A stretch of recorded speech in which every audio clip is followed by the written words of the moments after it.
என்ன ஏன் சாப்பிட்ற? என்னது அது?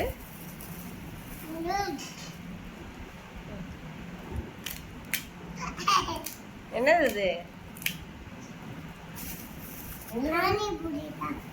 என்ன சாப்பிட்ற? பானிபூரி சாப்பிட்ற. எப்படி இருக்கு பானிபூரி? அது எப்படி சாப்பிடணும்? எப்படி தாங்க அதை சாப்பிடணும்? அப்படிதான் சாப்பிடணுமா? இந்த கிழங்கு உள்ள வச்சுட்டு அப்புறம் இதை ஊற்றி தான் சாப்பிடணும். நீ எப்படி சாப்பிடுறத? கிழங்கு இங்கதான் இருக்கும், பக்கத்துல முன்னாடி தான் இருக்கு கிழங்கு. இதுதான் கிழங்கு. அப்புறம் சரி, நீ எப்படி சாப்பிடுற?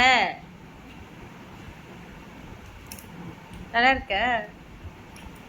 எப்படி இருக்கு?